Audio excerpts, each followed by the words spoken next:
Dulu saya pun tak percaya dengan produk macam ni. Uban saya penuh satu kepala, nampak 10 tahun lebih tua. Malu sangat, sehinggalah seorang kawan mengesyorkan produk ini kepada saya. Pil hitam yang diperbuat daripada 9 jenis herba semula jadi. Dia cakap cuba makan sebiji setiap malam. Saya pun cubalah. Selepas seminggu, saya perasan akar rambut saya dah mula tumbuh rambut hitam. Sekarang rambut saya bukan sahaja hitam, tetapi juga lebih lebat dan sihat. Tak perlu nak sorok-sorok uban lagi. Kalau anda ada masalah yang sama macam saya, anda wajib cuba produk ini. Ini bukan magic, ini adalah sains herba. Klik pautan untuk lihat sendiri perubahannya. So the hawthorn's been used for many ailments throughout history, and it's most commonly used for strengthening and healing the heart. That's where hawthorn berry's power lies. The hawthorn berry was first recorded in the world of herbal medicine, herbalism, by the ancient Greek physician Dioscorides, and he said, "The hawthorn is effective for increasing the strength of heart contractions, increasing blood flow to the heart." So what's really interesting about that is that's the first recorded use of hawthorn being used to treat ailments to do with the heart. But all throughout history, the ancient Chinese, all around Europe, everyone for centuries has been using the berry, mainly the berry of the hawthorn, for this purpose. So the hawthorn berry has been known in traditional medicine as a treatment for things like heart failure. So then science had a look at it, and they done a study on more than 850 people, and this concluded that those who took hawthorn extract along with their heart failure medications experienced improved heart function and exercise tolerance. They also experienced less shortness of breath and fatigue. And then there was a massive study on more than 2,600 people with heart failure, and this suggested that supplementing with hawthorn berry may reduce the risk of sudden heart-related death. Isn't that incredible? After all of this time gone by, this knowledge being passed from generation to generation, and then these studies being done, proving that they had it right all along. Absolutely mind-blowing. How did they know? Nobody knows. But now the hawthorn berry, if you want to bring it into your life, of course, first thing you got to do is learn how to identify the tree. So let's learn how to identify the hawthorn tree. So firstly, you've got the hawthorn tree's bark. You can see it's almost a shade of grey, and the trunk kind of twists round out the ground, creating a tension within it.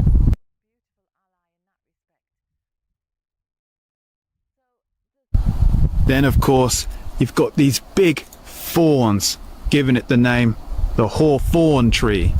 You don't want to mess with these. Then you have the berries. These, when they're ready, are bright red, small and round. Now these bright red hawthorn berries look like little apples, and they're edible, but the seed inside isn't edible. When you squeeze them open, you'll see the seed inside. You can't eat the seed, but the flesh of the berry is edible. You can see it's kind of oily, and it actually tastes like a bland apple. Now the main way you can tell you've got a hawthorn tree is by its leaves. These leaves have 5 lobes. They're deeply lobed, and these lobes alternate in different directions. These are the main way we can tell we've got a hawthorn tree.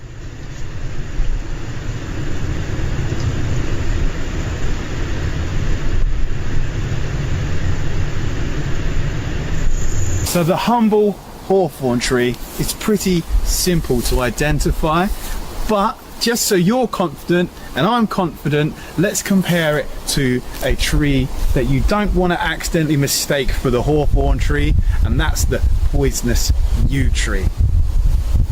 Now the yew tree, if you look at its leaves, totally different to the hawthorn. The yew tree's leaves are like needles, the hawthorn leaves with the 5 lobes. And then when we look at the berries, when we compare the berries, on the left we have a hawthorn berry that looks like a little red ripe apple, and then on the right yew berry. Now you can see the yew berry's red flesh doesn't completely encapsulate the seed. Now these are the comparisons. On the left we have hawthorn berry, on the right yew berry. It's pretty easy to tell the difference between a yew tree and a hawthorn tree, but it's definitely best to know and understand them basic trees, because the yew tree is deadly poisonous. It takes just 2 seeds of a yew tree to kill a horse and just 50 of the needle-like leaves from the yew tree to kill an adult. So let's talk about the edibility of the hawthorn. Now in early spring, when these little leaves start to appear, these are edible, and they're known to the older generation as bread and cheese because they kind of taste like a savoury snack. So in early spring you can eat the hawthorn leaves, and then of course when the berries appear in late summer and autumn, these are edible as long as you spit out the seed. They make a delicious snack. They taste kind of like a bland apple. And we really love them in our house because they've not got an amazing flavour compared to say a blackberry, but they're a really autumnal kind of flavour. They're really earthy. There's something special about them. It's probably our tickers telling us that they approve and put more of these little berries in the body, please.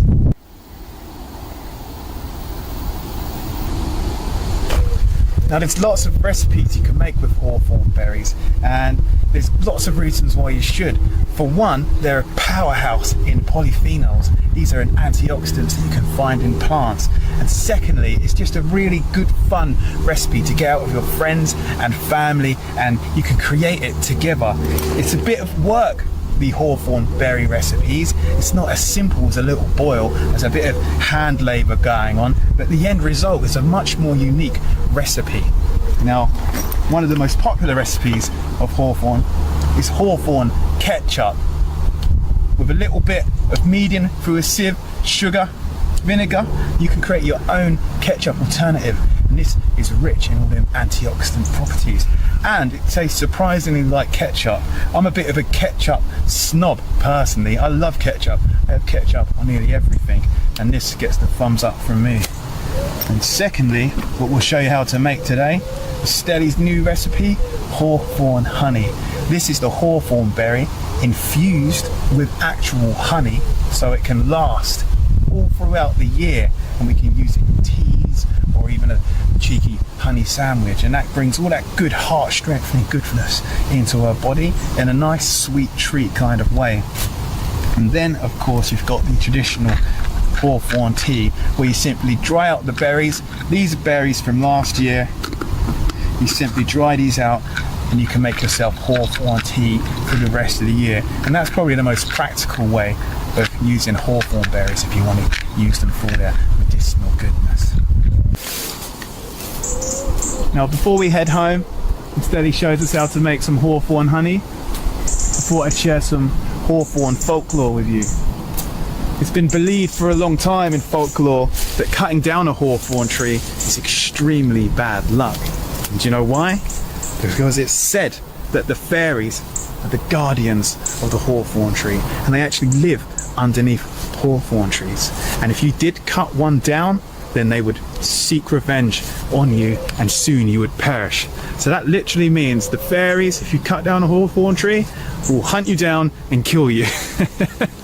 And that superstition still runs deep in society today, and many people probably don't even know why that their granddad said, oh, we're not cutting that hawthorn tree down. But now you say, why? And they say, oh, because it's unlucky. But that's where that folklore comes from, and that's why you'll find many hawthorn trees just like this one standing alone in the middle of fields still today.